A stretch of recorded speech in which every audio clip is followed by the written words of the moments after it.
So I want to talk to you about this landlord kind of thesis that we have. My thesis is this. Landlords used to buy a property and make an 8 cap in 2018. And today they buy the identical property, but now they only make a 4 cap. So they make half of the net income they used to make, right? Mm-hmm. What caused this? Well, I'm in Tampa, Florida, and last year we had 2 storms back to back. But even before that, our insurance costs just kept going through the roof. The property values kept going up, so the taxes on the properties kept going up. So all of a sudden, the properties weren't making sense. And this is a little embarrassing, but I'm going to share it because I think somebody else could learn from this.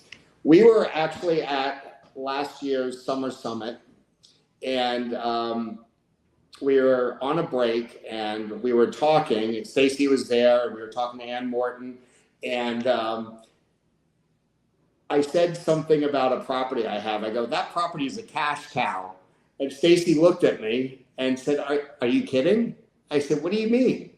And she pulled up the numbers and showed me. We were negative for 2 quarters on that property because of repairs that had to be made on it. It was producing good numbers, but all of a sudden I went negative on the property. I don't owe a lot of money. The value was extremely high. It was almost triple what I owed on it. And I was like, holy cow, we're not making money here. So while at NoteSchool, why not create a note? I did seller finance on that property. Bradley, this happens all the time. I mean, literally, Bradley, this happens all the time. I just had a class the other day, and I had a very sophisticated landlord, somebody with your level of knowledge. Okay. Very buttoned up, very by the numbers.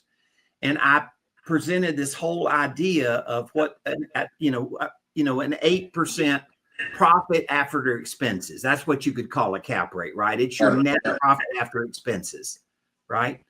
And 8% of the property value, right? And then now all of a sudden you take the same thing, profit after expenses. This is assuming you have no mortgage on the property, right? And you look at your profit after expenses, and that's about 50% of what it used to be. Yeah. And it's funny, like I had a spreadsheet, and I'll share this, with the audience. We can share this spreadsheet too. I had a spreadsheet that builds these numbers out really quick, right? You enter about 4 or 5 pieces of information, everything else it'll calculate, including if you own or financed it, what that payment would look like. And she went home and she came back the second day of the class, a 2-day class. She came back the second day and she says, I went home last night and ran our rentals. And it's way worse than I thought. And this is a numbers lady. She is buttoned up.